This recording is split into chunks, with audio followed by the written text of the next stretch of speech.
ইতিহাসের পাতা উল্টালে আমরা দেখতে পাই অসংখ্য যুদ্ধ, সাম্রাজ্যের উত্থান আর পতনের গল্প। কিন্তু অটোমান বা উসমানীয় সাম্রাজ্যের ইতিহাস কেবল তলোয়ারের ঝনঝনানি আর বিজয়ের গল্পে সীমাবদ্ধ নয়। এই বিশাল সাম্রাজ্যের একেবারে হৃৎপিণ্ডে ছিল এমন একটি জায়গা যা শতাব্দীর পর শতাব্দী ধরে পুরো বিশ্বের কাছে এক বিরাট রহস্য হয়ে আছে। জায়গাটির নাম হারেম। পশ্চিমা চিত্রকলা বা সাহিত্যে অটোমান হারেমকে সবসময় একটি কল্পনাবিলাসী, কামুক এবং শুধুমাত্র যৌনতার প্রতীক হিসেবে তুলে ধরা হয়েছে। তারা ভেবেছে হারেম হলো এমন এক জায়গা যেখানে শত শত সুন্দরী নারী কেবল সুলতানের মনোরঞ্জনের জন্য অপেক্ষা করত। কিন্তু ইতিহাস সাক্ষী, বাস্তবতা ছিল এর চেয়ে সম্পূর্ণ আলাদা। তোপকাপি প্রাসাদের এই সুরক্ষিত অন্দরমহলটি শুধু সুলতানের ব্যক্তিগত আবাসস্থলই ছিল না, এটি ছিল অটোমান সাম্রাজ্যের রাজনীতির এক অদৃশ্য স্নায়ুকেন্দ্র। এটি ছিল ক্ষমতার ভারসাম্য, কঠোর শৃঙ্খলা, শিক্ষা এবং নারীদের এক অনন্য সাম্রাজ্য। আর এই হারেমেরই একজন সাধারণ দাসী থেকে নিজের বুদ্ধি, রূপ আর কূটনীতির জোরে অটোমান ইতিহাসের সবচেয়ে ক্ষমতাভর নারীতে পরিণত হয়েছিলেন আলেকজান্ড্রা লিসোস্কো, যাকে বিশ্ব আজ হুররাম সুলতান নামে চেনে।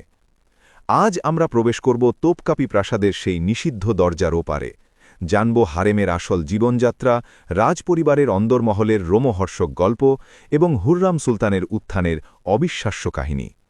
আরবি শব্দ হারাম থেকে হারেম শব্দটির উৎপত্তি, যার অর্থ নিষিদ্ধ বা পবিত্র।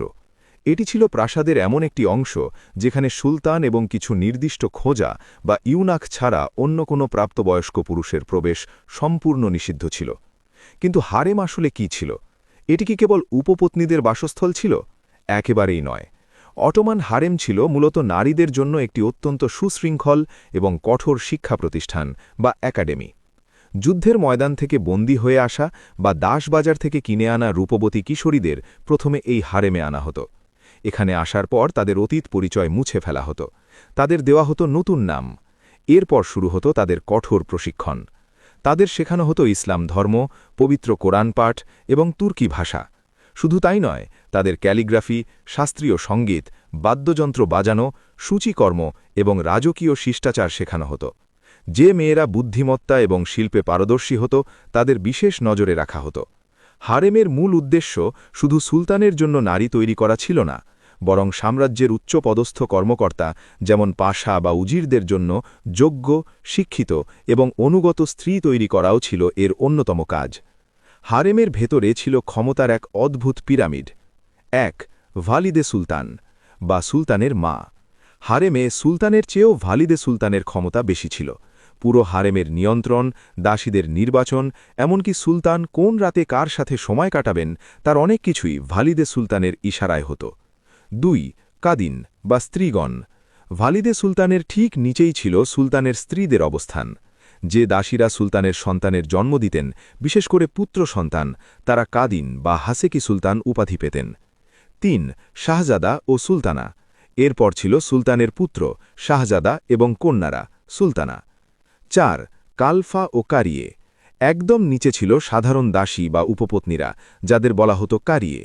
এদের মধ্যে যারা অভিজ্ঞ এবং অন্যদের শিক্ষিকা ছিলেন তাদের বলা হতো কালফা। এই বিশাল সাম্রাজ্যের নিরাপত্তা নিশ্চিত করত কারা? হারেম পাহারার দায়িত্বে থাকতেন আফ্রিকান কৃষ্ণকায় খোঁজা বা ইউনাকরা। এদের প্রধানকে বলা হতো কিজলার আগাশি। অটোমান সাম্রাজ্যে গ্র্যান্ড উজিরের পর এই কিজলার আগাশি ছিলেন অন্যতম প্রভাবশালী ব্যক্তি, কারণ সুলতান এবং হারেমের নারীদের মধ্যে যোগাযোগের প্রধান মাধ্যম ছিলেন তিনি। বাইরে থেকে দেখলে হারেমকে এক স্বপ্নের প্রাসাদ মনে হতে পারে। সুন্দর কারুকাজ করা দেওয়াল, বিশাল হামাম, রেশমি পোশাক, কফি পানের আড্ডা এবং বিলাসবহুল জীবনযাপন। কিন্তু এই সোনার খাঁচার ভেতরের জীবন ছিল অত্যন্ত কঠিন এবং মানসিক চাপে ভরপুর। হারেমের ভেতরে প্রতিদিন চলত স্নায়ুযুদ্ধ। এক দাসী অন্য দাসীর বিরুদ্ধে, এক স্ত্রী অন্য স্ত্রীর বিরুদ্ধে নিরন্তর ষড়যন্ত্রে লিপ্ত থাকতেন। কিন্তু কেন কেন এই নারীরা একে অপরের শত্রু হতেন? এর পেছনের কারণটি লুকিয়ে আছে অটোমান সাম্রাজ্যের এক নিষ্ঠুর আইনের মধ্যে। সুলতান দ্বিতীয় মেহমাদ, যিনি কনস্ট্যান্টিনোপল জয় করেছিলেন, একটি আইন প্রণয়ন করেছিলেন, যাকে বলা হয় ভ্রাতৃহত্যা আইন বা ল অফ ফ্র্যাট্রিসাইড। এই আইন অনুযায়ী সিংহাসন নিয়ে গৃহযুদ্ধ এড়াতে নতুন সুলতান সিংহাসনে বসার পর তার অন্য সৎ ভাইদের মৃত্যুদণ্ড দিতে পারতেন। কল্পনা করুন সেই মায়েদের কথা। প্রত্যেক মায়ের জীবনের একটাই লক্ষ্য ছিল সুলতানের প্রিয় ভাজন হওয়া এবং নিজের পুত্রকে পরবর্তী সুলতান হিসেবে সিংহাসনে বসানো। কারণ তার ছেলে সুলতান না হতে পারলে নতুন সুলতান তার ছেলেকে হত্যা করবে। এটি ছিল আক্ষরিক অর্থেই সার্ভাইভাল অব দ্য ফিটেস্ট বা টিকে থাকার এক মরণপণ লড়াই। তবে এর মাঝেও ছিল ভালোবাসা, বিরহ আর কবিতা। অটোমান সুলতানরা শিল্পমনা ছিলেন। তারা তাদের প্রিয়তমা স্ত্রীদের জন্য কবিতা লিখতেন, বহুমূল্য গহনা বানাতেন। আর এই প্রেম, রাজনীতি ও ষড়যন্ত্রের ইতিহাসে সবচেয়ে বড় চমক নিয়ে এসেছিলেন এক সাধারণ রাশিয়ান দাসী হুররাম। সাল 1520। সুলতান প্রথম সুলেমান সিংহাসনে বসেন। তিনি ইতিহাসে সুলেমান দ্য ম্যাগনিফিসেন্ট বা কানুনি সুলেমান নামে পরিচিত। তার রাজত্বকালেই অটোমান সাম্রাজ্য তার স্বর্ণযুগে প্রবেশ করে। ঠিক সেই সময়ই ক্রিমিয়ান তাতারদের এক হামলায় বর্তমান ইউক্রেনের তৎকালীন রুথেনিয়ার একটি গ্রাম থেকে এক পাদ্রির কন্যাকে অপহরণ করা হয়। তার আসল নাম ছিল আলেকজান্ড্রা লিসোস্কো, মতান্তরে আনাস্তাসিয়া। দাস ব্যবসায়ীরা তাকে ইস্তাম্বুলের দাসবাজারে বিক্রি করে দেয়। সেখান থেকে তাকে কিনে আনা হয় তোপকাপি প্রাসাদের হারেমে। হারেমের অন্যান্য দাসীরা যখন নিজের ভাগ্যকে মেনে নিয়ে কাঁপত, আলেকজান্দ্রা ছিলেন ভিন্ন। তিনি ছিলেন অত্যন্ত বুদ্ধিমতী। তিনি বুঝতে পেরেছিলেন এই হারেমে টিকে থাকতে হলে তাকে সুলতানের নজরে আসতে হবে।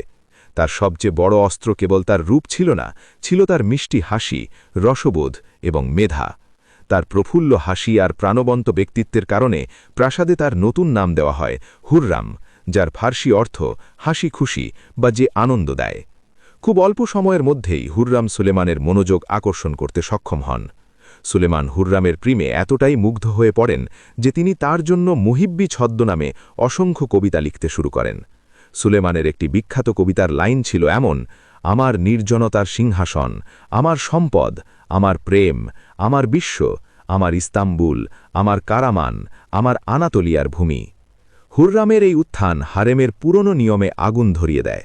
সুলেমানের তৎকালীন প্রধান স্ত্রী এবং তার বড় ছেলে মুস্তাফার মা মাহিদেবরান সুলতান হুররামকে নিজের সবচেয়ে বড় শত্রু হিসেবে দেখতে শুরু করেন। ইতিহাসে বর্ণিত আছে, একবার মাহিদেবরান রাগের বশে হুররামকে শারীরিকভাবে আক্রমণ করেন এবং তার মুখমণ্ডল আছড়ে দেন।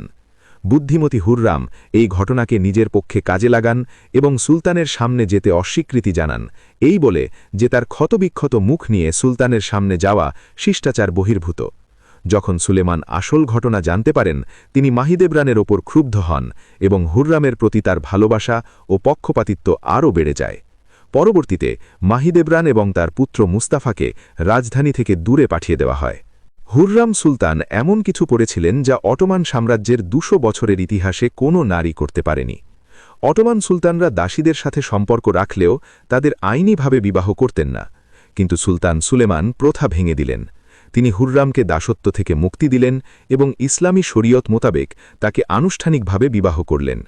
এই ঘটনা পুরো ইউরোপ এবং এশিয়ায় আলোড়ন ফেলে দিয়েছিল। হুররাম পেলেন হাসেকি সুলতান উপাধি। হুররাম কেবল সুলেমানের স্ত্রী ছিলেন না, তিনি হয়ে উঠেছিলেন তার প্রধান রাজনৈতিক উপদেষ্টা।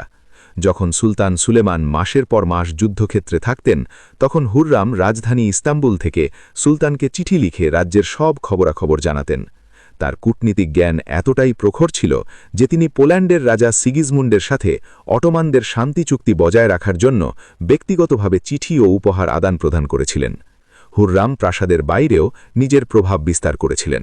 তিনি ইস্তাম্বুল, মেক্কা এবং জেরুজালেমে অসংখ্য দাতব্য প্রতিষ্ঠান, হাসপাতাল, মসজিদ এবং লঙ্গরখানা তৈরি করেন, যা আজও হুররাম সুলতানের নামে দাঁড়িয়ে আছে। হুররামের এই উত্থানকে অটোমান ইতিহাসে বলা হয় কাদিনলার সালতানাতি বা নারীদের সালতানাত। এরপর থেকে প্রায় 100 বছর ধরে অটোমান সাম্রাজ্যে নারীরা পর্দার আড়াল থেকে রাষ্ট্র পরিচালনায় ব্যাপক ভূমিকা রেখেছিলেন। অটোমান হারেম কোনো রূপকাথার রাজ্য ছিল না, এটি ছিল মেধা, টিকে থাকার সংগ্রাম আর ক্ষমতার এক বাস্তব রণাঙ্গন। পশ্চিমা বিশ্ব যাকে কেবল উপপত্নীদের আড্ডাখানা হিসেবে ভেবেছে, বাস্তবতা হল এটি ছিল এমন এক প্রতিষ্ঠান যা সাম্রাজ্যের ভারসাম্য বজায় রাখত। আর এই হারেমেরই অন্ধকারে হারিয়ে যাওয়া এক সাধারণ ইউক্রেনীয় দাসী থেকে অটোমান সাম্রাজ্যের মুকুটাহীন সম্রাজ্ঞী হয়ে উঠেছিলেন হুররাম। তার মেধা, তার প্রেম এবং তার কৌশল অটোমান সাম্রাজ্যের গতিপথ চিরতরে বদলে দিয়েছিল। হারেমের এই রহস্যময় অন্দরমহল আজও তোপকাপি প্রাসাদে নীরব দাঁড়িয়ে আছে। এর দেওয়ালগুলো আজও হয়তো ফিসফিস করে বলে যায় অসংখ্য নারীর চাপা কান্না, ষড়যন্ত্র আর হুররাম সুলেমানের অমর প্রেমের গল্প। ইতিহাসের এমন আরও অজানা এবং রোমাঞ্চকর গল্প জানতে আমাদের সাথেই থাকুন। আজকের মতো বিদায় নিচ্ছি, ভালো থাকবেন।